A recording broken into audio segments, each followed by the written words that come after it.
여러분 중에 식중독으로 고생해 본 사람이 있을 것입니다. 저는 중학교 때 식중독으로 고생했던 적이 있습니다. 친척 댁에서 잠을 자고 그 다음날 학교를 가기로 돼 있었는데 꽁치 김치찌개를 먹고 학교 갔는데 처음에 시간이 지나자 배가 아프기 시작했어요. 그러더니 온몸에 알러지가 막 피어나는 것입니다. 그래서 제가 조퇴를 해야만 했습니다. 여러분, 눈으로 볼 때는 음식에 아무런 문제가 없어 보이기 때문에 음식을 먹는 거죠. 그러나 그 음식에는 우리의 눈으로 확인할 수 없는 박테리아가 활동했던 것입니다. 독은 눈에 보이지 않습니다. 맛도 느껴지지 않습니다. 하지만 박테리아, 독은 분명히 존재한다는 사실을 여러분들은 알고 있습니다. 독은 단 한 방울이라도 모든 것을 바꿔놓을 수 있습니다. 우리가 코로나 바이러스로 지난 5년 전, 4년 전, 3년 전 거의 3년 동안 고생했죠. 바이러스는 눈에 보이지 않지만 학교의 문을 닫게 만들었습니다. 식당도 망하는 식당이 있었습니다. 제가 좋아하는 스플랜테이션 식당이 문을 닫았어요. 마스크를 쓰지 않으면 우리는 죽을 것 같았습니다. 그래서 마스크를 쓰고 살았어요. 학교에 신입생들이 마스크를 쓰고 왔기 때문에 그 얼굴이 도대체 어떻게 생겼는지 제대로 볼 수가 없었습니다. 눈에 보이지 않지만 사람들을 죽이기까지 하는 바이러스가 활동했기 때문에 그렇습니다. 이런 것이 바로 죄의 모습입니다. 죄의 현상과 똑같습니다. 죄는 눈에 띄지 않습니다. 죄는 자기를 막 적극적으로 드러내지 않습니다. 그럼에도 죄는 모든 선하고 아름다운 것을 다 파괴합니다. 가정을 파괴합니다. 여러분의 미래를 파괴합니다. 사람은 겉으로 볼 때는요 다 착하게 보입니다. 깨끗하게 보입니다. 그런데 여러분 감기 걸려본 적 있죠? 평소에 건강하던 사람이 감기 걸리면 열이 발생합니다. 기침을 합니다. 이게 감기의 증세잖아요. 그것처럼 죄의 증세도 있습니다. 여러분들이 누군가 뒷담화하는 얘기를 듣습니다. 거짓말하는 것을 듣습니다. 타협을 하는 경우도 있습니다. 미움, 비교, 증오 이런 것들이 다 죄의 증세와 같습니다. 거짓말 한 번, 클릭 한 번, 질투 한 번, 타협 한 번 이런 것들이 누군가의 삶에 상처를 줍니다. 이게 다 죄에 대한 증상들입니다. 그런데요, 여러분, 죄는 누군가가 알려주지 않으면, 그 진실을 말해주지 않으면 우리는 죄가 있다는 사실도, 독이 있다는 사실조차도 모릅니다. 깜짝하게 당하죠. 작은 바이러스라 할지라도 그것은 여러분 작은 것이 아닙니다. 한 방울의 물이 들어가면 많은 영향을 줄 수 있습니다. 세상을 죄악으로 물들입니다. 거짓말이 한 번 씌워지죠? 그러면 다시 거짓말하기 시작합니다. 타협이 쉬워지죠? 타협은 결국은 기준을 무너뜨립니다. 인간의 이기심, 인간의 죄의 문제는 절대 사람의 지혜로 해결할 수 없습니다. 열심히 노력한다고 해서 여러분 죄가 깨끗해질 수 있는 것은 아닙니다. 이 세상의 기술이 발달해서 초고속을 우리가 경험하잖아요. 속도가 엄청 빨라졌습니다. 그런데 여러분, 용서는 왜 이렇게 늘린지 모르겠습니다. 용서가 진보했습니까? 누군가를 용서하는 것이 속도가 빨라졌습니까? 이상하게 더 느려집니다. 더 잔인하고 더 간교하고 더 교묘해지는 것을 볼 수가 있습니다. 인간의 핵을 만들었지만 이 죄를 파괴하지는 못합니다. 죄 문제는 여전히 답이 없습니다. 여러분, 그래서 진정한 구원은 우리가 이 죄 문제를 보는 것, 이 죄 문제를 인정하는 것, 이 죄에 대해서 실체로 보는 것, 이것이 중요합니다. 구원이란 죄로부터의 구원을 말합니다. 예수님이 이 땅에 오신 이유는 바로 이 죄 문제를 처리하기 위해서 오신 것입니다. 그런데 사단은 진실을 말하지 않습니다. 우리를 속입니다. 진실을 분명하게 드러내 줌에도 어떤 사람들은 그것을 알아차리지 못합니다. 여러분, 우리가 이렇게 종려주일과 부활주일을 맞을 때 다시 한번 이 진리를 듣게 되는 것은 복된 것입니다. 이것을 우리가 알지 못하면 우리는 속게 되어 있습니다. 성경에서도 말씀하시고 이렇게 많은 메시지를 통해서 이 죄에 대한 실체를 밝히고 하나님의 구원에 대한 계획을 알려줌에도 이것을 인정하지 않는다? 여러분, 그 사람은 거짓된 사람인 것입니다. 그런 사람들 사단은 너무 좋아합니다. 그런 사람들을 이용하기 좋아합니다. 그래서 오늘 저는 여러분에게 다시 한번 이 십자가의 진실, 십자가를 지신 그리스도 예수님에 대한 진실을 전하겠습니다.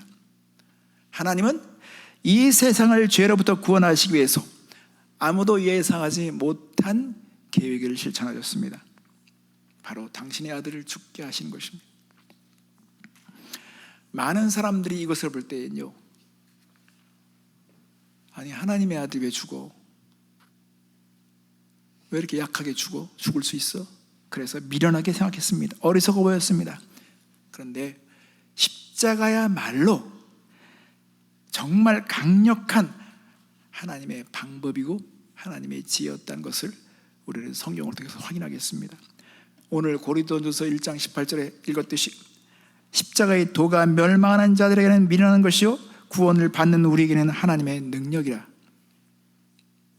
첫 번째, 여러분, 오늘날에도 십자가는 여전히 사람들에게 어리석게 보인다는 것입니다. 왜 그렇게 어리석어 보일까요? 그 이유는 십자가 처형이 너무너무 처절한, 끔찍한 방식이기 때문에 그렇습니다. 로마 때는요, 사람들을 어떻게 하면 잔인하고 끔찍하게 죽일 수 있을까를 연구하다가 요거를 하면은 사람들이 아주 치를 떨고 더 이상 죄를 짓지 않겠구나, 로마에 대해서 대항하지 않겠구나, 아니면 그런 정말 우리가 원치 않는 그런 죄를 짓지 않겠구나 생각해서 그 처형 방식을 개발해냈는데 십자가는 가장 고통스럽고 수치스럽고 잔인하게 죽이는 목적이었습니다. 그래서 십자가에 처형된 사람은 먼저 옷이 벗겨집니다. 예수님이 십자가에 달리셨을 때는요, 옷이 다 벗겨졌어요. 그 옷을 벗긴 채로 십자가 나무에 누워서 제일 먼저 손에 못을 박습니다. 근데 못을 박는데 여기다 박는 것이 아니라 이 손 맥박에 뛰는 요 지점에 뼈가 맞닿은 여기다가 철못을 박아서 나무에 고정시키는 것입니다. 그리고 다리를 박는데 다리를 박을 때는요, 무릎을 구부려서, 그리고 발등에 못을 박습니다. 왜 이거를 구부릴까요? 만약에 다리를 핀 채 못을 박으면 박기도 힘들지만 그렇게 박혔을 때 사람은 오래 버티지 못해서 질식사로 죽습니다. 숨을 쉴 수가 없어요. 무릎을 굽히게 만든 것은 숨을 좀 쉴 수 있도록 하기 위해서 그런 것입니다. 왜 그럴까요? 십자가로 죽이는 것은요, 빨리 죽는 것이 목적이 아니에요. 오랫동안 고통을 느끼고 아주 잔인하고 수치스럽게 죽어가는 그것이 목적이기 때문에 그렇습니다. 그래서 여러분, 이 십자가 딱 세워져서 그 십자가를 그 웅덩이에 꽂을 때 그때 이제 충격이 시작되죠. 이제 고통과 싸우는 그런 아주 처절한 싸움이 시작됩니다. 그래서 대부분 십자가에서 죽는 경우는 질식해서 죽습니다. 숨을 쉬기가 너무 힘들어서 죽습니다. 신경이 다 파괴됩니다. 그래서 십자가의 천형은 너무 끔찍하고 수치스럽기 때문에 사람들 입에서 단어조차도 내기를 싫어했습니다. 요즘에 십자가 목걸이를 하고 다니는 사람 있잖아요. 오늘도 우리 예녹이 십자가 목걸이를 하고 왔는데, 만약에 전기고문으로 사람을 죽이는 것을 사람들이 너무너무 막 진저를 쳤는데 어떤 사람이 전기고문 의자를 목걸이를 하고 다닌다고 생각해보세요. 그럼 사람들은 막 이상하다고 생각할 거예요. 그런데 십자가에 목걸이를 하고 다니는 것은요, 이것도 거슬러 올라가면요, 오늘 이 들은 메시지를, 이런 메시지를 듣고 십자가가 너무 자랑스럽고 십자가가 너무너무 영광스럽고 십자가가 너무너무 기가 막힌 사연이 들었기 때문에 사람들이 그걸 잊지 않게 해서 아마 목걸이를 하기 시작했던 것 같아요.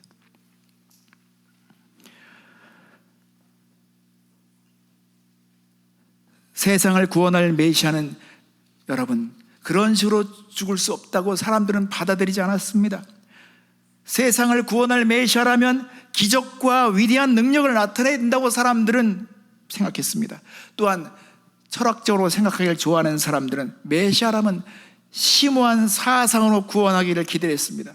그러나 여러분, 예수님의 십자가는 그 어느 쪽에도 만족을 주지 못했습니다. 그들이 생각하는 것과 맞지 않았습니다.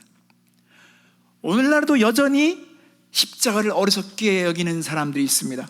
아니 2000년 전에 죽은 예수가 오늘 내 문제와 내 미래와 무슨 상관이 있어?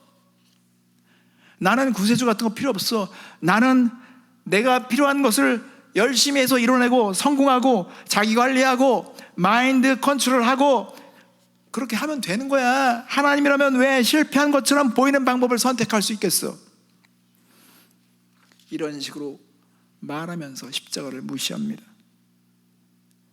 메시아는 화려하게, 멋있게, 능력 있게 등장해야 된다고 생각하기 때문에 그렇습니다. 만약 여러분들 가운데서도 기적과 눈에 보이는 현상을 신뢰한다면 여러분에게도 십자가는 어리석게 보일 것입니다.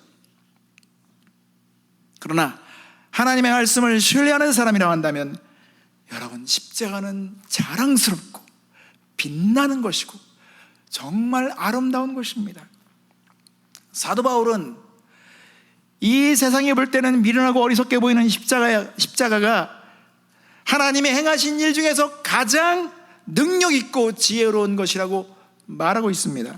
고린도전서 1장 23절부터 25절 말씀을 보십시오.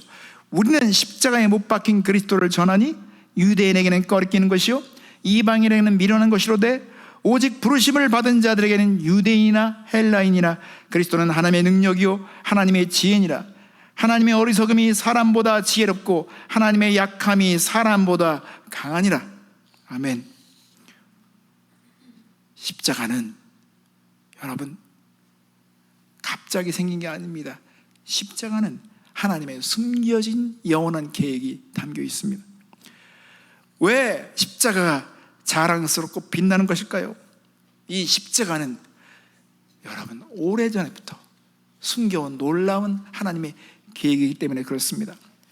고린도전서 2장 7절 말씀에 오직 은밀한 가운데 있는 하나님의 지혜를 말한 것으로서 곧 감춰졌던 것인데 하나님이 우리의 영광을 위하여 만세전에 미리 정하신 것이라. 바울은 하나님께서 세상이 시작되기 전에 비밀스럽게 숨겨진 지혜를 가지고 십자가를 계획하셨다고 말합니다. 또한 베드로도 역시 같은 말을 하고 있습니다. 베드로전서 1장 18절부터 20절 말씀 보십시오. 너희가 알거니와 너희 조상이 물려준 헛된 행실에서 대속함을 받은 것은 은이나 금같이 없어질 것으로 된 것이 아니요 오직 흠없고 점없는 어린 양 같은 그리스도의 보배로운 피로 된 것이니라. 그는 창세전부터 미리 알린 바 되시니나 이 말세에 너희를 위하여 나타내신 바 되었으니. 그리스도의 십자가는 인간이 만들어낸 사건이 아닙니다. 하나님의 계획대로 되지 않아서 내놓은 플랜 B가 아닙니다. 하나님은 우주를 창조하기 이전부터 이미 죄인들을 구원하기 위해서 당신의 아들을 죽이실 계획을 하고 계셨습니다. 여기에 대해서 더 깊이 얘기하면 복잡해져요. 사단에 대한 문제가 개입되기 때문에 그렇습니다. 그러나 우리 것만 우선 보겠습니다. 에베소 1장 4절 말씀 보십시오. 곧 창세 전에 그리스도 안에서 우리를 택하사 우리로 사랑 안에서 그 앞에 거룩하고 흠이 없게 하시려고. 예수를 십자가에 못 박은 권력자들은 자신들의 뜻대로 되었다고 생각했습니다. 그러나 여러분, 하나님께서는 그들의 선택 하나하나를 사용해서 하나님의 구원 계획을 이루고 계셨습니다. 십자가는 왜 지혜로웠을까요? 여러분, 십자가는 인간의 교만과 인간의 죄를 처단하시면서도 하나님의 정의와 사랑을 충족시킬 수 있는 방법이었기 때문에 그렇습니다. 우리는 한 가지 해결하기도 힘든데 하나님은 인간의 죄와 교만과 이기심을 처단하시면서 동시에 하나님의 사랑을 증명하며 그리고 하나님의 정의를 세울 수 있는 그런 완벽한 방법을 실천하고 계셨습니다.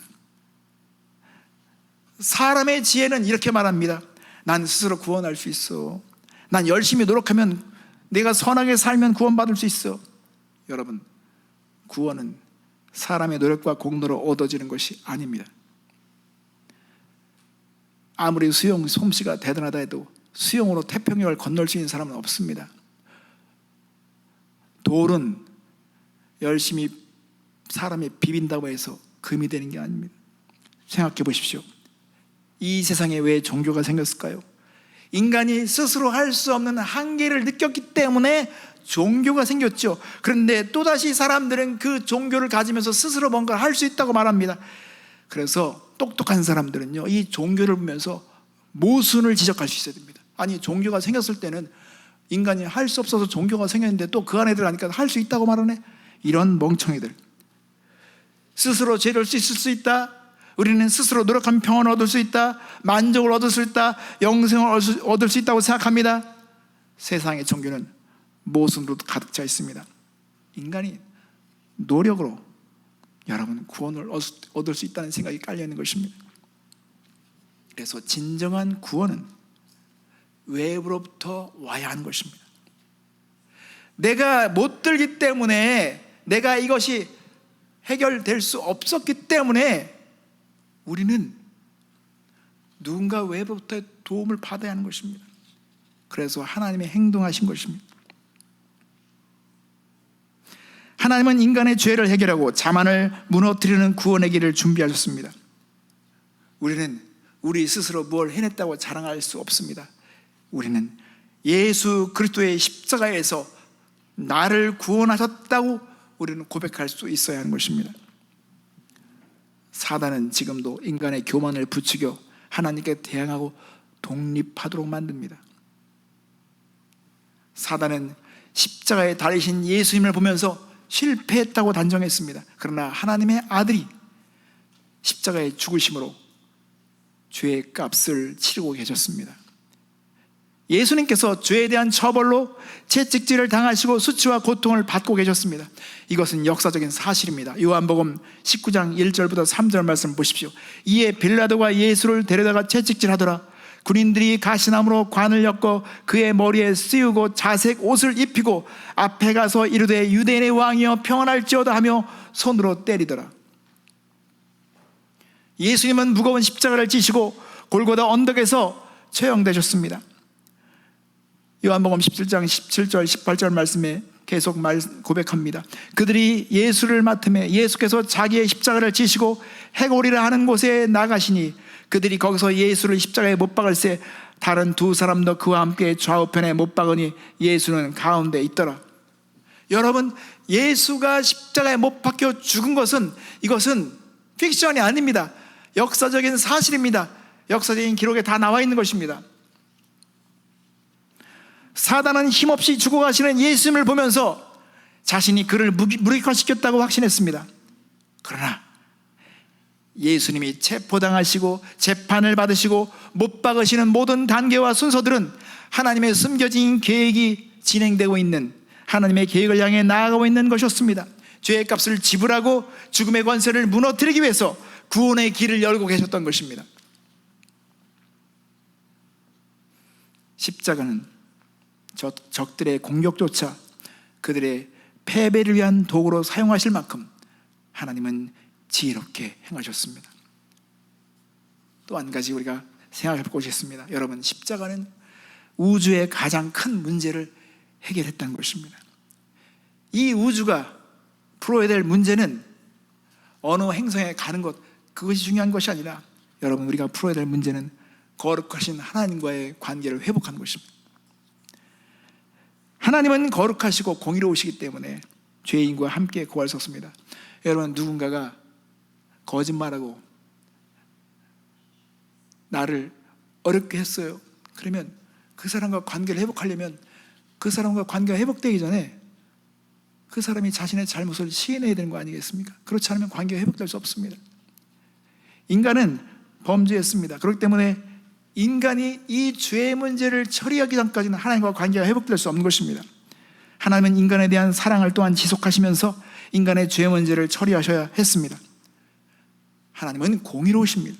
그래서 죄를 벌하셔야만 마땅합니다. 만약에 하나님께서 이 죄를 그냥 간과하시거나 죄를 몰랐다고 생각한다면 그것은 하나님은 공의로운 분이 아닌 것입니다. 하나님은 사랑이십니다.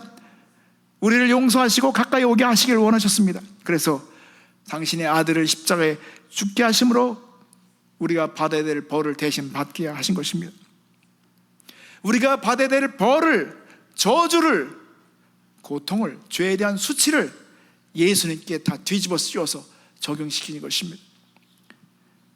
하나님은 그만큼 우리를 사랑하셨기 때문에 그렇습니다. 우리가 잘나서 자격이 있어서가 아니라 하나님은 사랑이시기 때문에 그렇게 하신 것입니다. 요한일서 4장 9절 10절 말씀을 보십시오. 하나님의 사랑이 우리에게 이렇게 나타난 바 되었으니 하나님이 자기의 독생자를 세상에 보내심은 그로 말미암아 우리를 살리려 하심이라. 사랑은 여기 있으니 우리가 하나님을 사랑한 것이 아니요 하나님이 우리를 사랑하사 우리 죄를 속하기 위하여 화목제물로 그 아들을 보내셨습니다. 우리가 사랑함은 그가 먼저 우리를 사랑하셨습니다. 아멘. 여러분, 어떤 판사가 자신의 자녀가 중범죄를 저질러서 자신 앞에 섰다고 생각해 보십시오. 만약 그 판사가 너는 내 자녀니까 용서해 주겠다라고 말한다면 여러분, 정의는 서지 않습니다. 반대로 만약 그 판사가 너는 유죄야, 너는 내 자식이라도 벌 받아야 돼 하면서 가혹하게 대한다면 그것은 아버지의 사랑을 느낄 수 없겠죠. 십자가는 마치 판사가 법정에서 내려와 자녀를 위해서 스스로 그 형벌을 대신 감당하는 것과 같습니다. 십자가는 죄에 대한 벌이 충족되고 자녀를 향한 진정한 사랑과 용서를 품어낼 수 있는 사건이었던 것입니다. 그러므로 십자가에서 하나님의 공의는 충족되었고 하나님의 자비와 사랑이 폭발적으로 드러나는 것입니다. 십자가는 우리의 교만을 꺾습니다. 하나님의 아들이 죽으실 만큼 그만큼 우리는 교만한 죄인이었기 때문에 그렇습니다. 십자가는 죄의 수치를 치유합니다. 하나님이 나를 너무나 사랑하셨기 때문에 기꺼이 나를 위해서 하나님의 아들이 십자가에 달리신 것입니다. 오직 하나님만이, 하나님의 지혜만이 나의 교만을 꺾고 동시에 나의 수치를 치유하실 수 있습니다. 십자가는 인간의 지혜가 아니라 하나님의 지혜가 드러난 사건입니다. 십자가에서 하나님의 완벽한 공의가 세워졌습니다. 십자가에서 하나님은 완전한 사랑을 보여주셨습니다. 십자가에서 하나님은 완전한 승리를 이루어내셨습니다. 마지막으로 십자가는 우리에게 새로운 삶의 방식을 요구한다는 것입니다. 기억하십시오. 십자가는 우리에게 새로운 삶의 방식을 요구합니다. 그냥 용서받는 것으로 끝나는 것이 아닙니다. 십자가에서 숨겨진 하나님의 계획에 대해서 우리가 눈을 떴다면 우리의 삶은 어떻게 달라져야 할까요? 어떤 부족의 추장이 눈 하나밖에 없어요. 어떤 부족의 추장이 눈 하나밖에 없어요. 그래서 사람들은, 그 부족을 방문한 사람들은 추장의 눈이 하나밖에 없는 것을 궁금하게 여겼습니다. 왜? 저 추장은 눈이 하나밖에 없어요. 여러분, 그 추장은 자신의 마을이 범죄가 없는 마을이 되기를 원했다는 것입니다. 그래서 무서운 법규를 만들었습니다. 만일 도둑질하면 손을 잘라버릴게, 강간하면 두 눈을 빼볼 거야, 그런데 사람들은 누가 그런 첫 사례가 될지를 궁금해 여겼습니다. 안타깝게도 추장의 아들이 강간 사건으로 걸려들었습니다. 동네 사람들은 추장이 과연 그대로 실천할 것인지를 궁금해 여겼습니다. 추장은 아들의 눈 하나를 빼고 자신의 눈 하나를 뽑았습니다. 두 눈을 뽑은 것입니다. 하나는 정의를 증명했습니다. 또 하나는 사랑을 증명했습니다. 마을 사람들은 추장의 눈을 보면서 죄를 짓지 않기로 결심했습니다.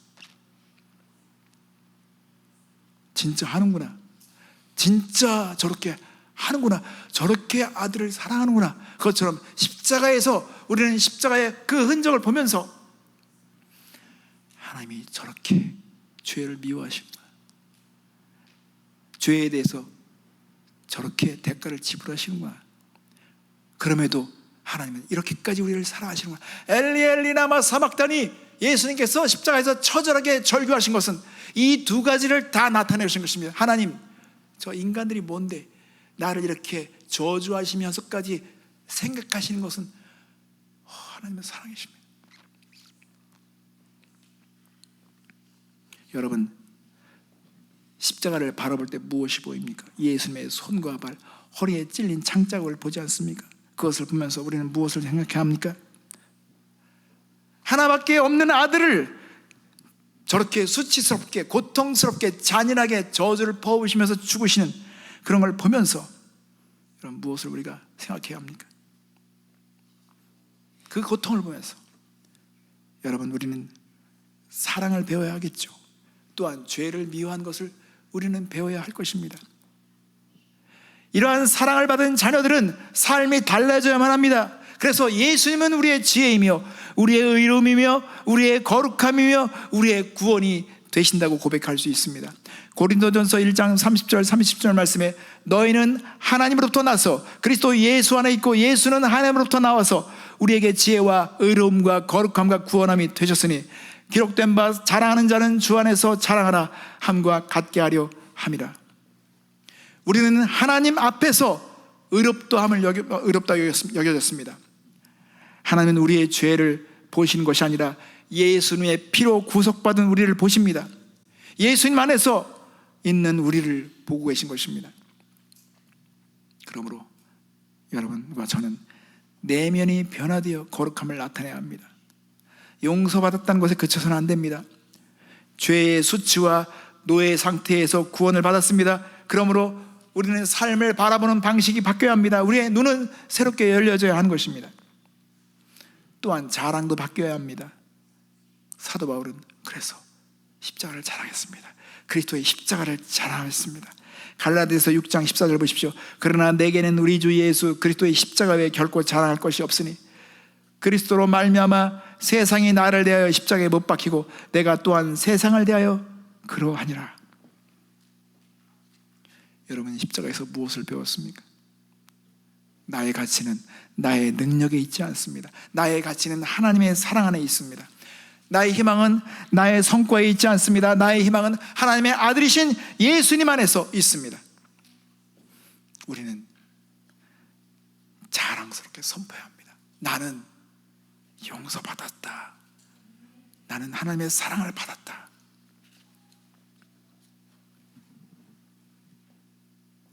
진짜 깨달은 사람은 다 십자가 앞에서 깨닫습니다. 십자가 앞에서 자신의 존재감, 자신의 가치, 자신이 얼마나 사랑을 받은 자인지를 깨닫습니다. 그래서 다 십자가의 노래가 많은 거예요. 찬송하의 십자가의 노래가 그렇게 많은 거예요.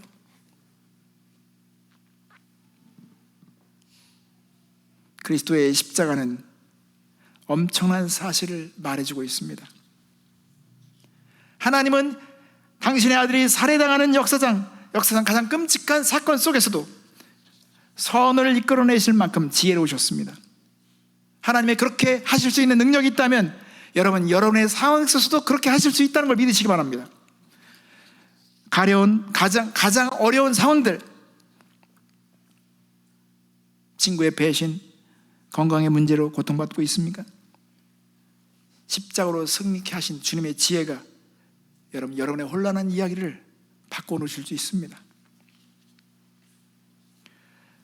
여러분 가운데서 하나님의 방식보다 내 방식이 더 현명하다고 생각했던 적은 없습니까?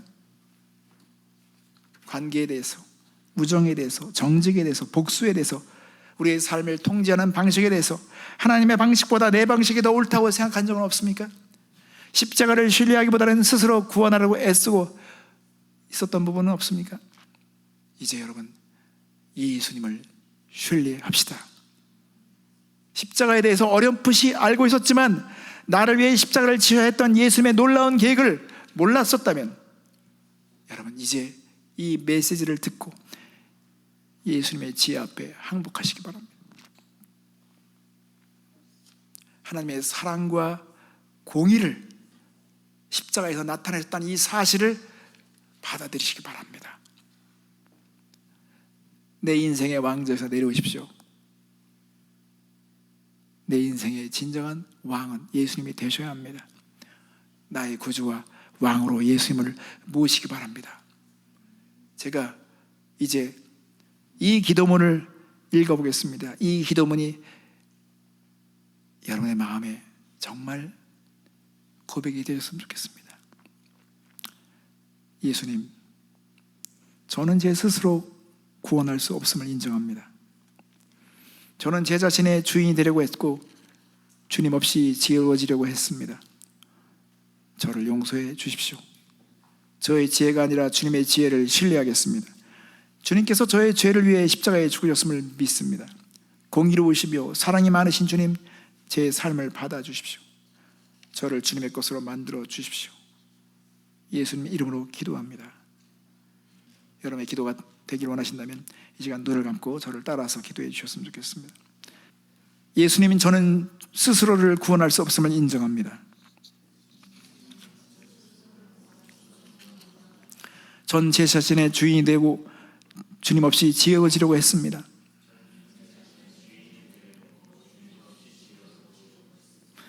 저를 용서해 주십시오. 저의 지혜가 아니라 주님의 지혜를 신뢰하겠습니다. 주님께서 저의 죄를 위해 십자가에 죽으셨음을 믿습니다. 공의로우시며 사랑이 많으신 주님, 제 삶을 받아주십시오. 저를 주님의 것으로 만들어 주십시오. 예수님의 이름으로 기도합니다. 아멘. 여러분, 십자가의 지혜 아래서 살아갑시다. 예수님을 따르고 계시다면 이번 주에 하나님께서 여러분에게 순종을 요구할 때가 있습니다. 어디로 이끌든지 여러분 자신을 낮추라고 하면 낮춰야 합니다. 누군가를 용서하라면 용서하실 수 있어야 합니다. 숨겨진 비밀을 고백하라고 한다면 하실 수 있어야 합니다. 손해볼 수 있는 상황이라 할지라도 순종하라면 그렇게 하는 것이, 그것이 십자가를 발견한 사람들의 태도인 것입니다. 십자가는 우리의 눈으로 볼 때는 어리석은 것 같이 보이지만 십자가는 가장 지혜로우신 하나님의 지혜인 것입니다. 십자가는 우리의 눈에는 약해 보이지만 십자가는 가장 강력한 하나님의 능력이 됩니다. 십자가를 자랑하는 여러분 되시길 바랍니다. 기도하겠습니다.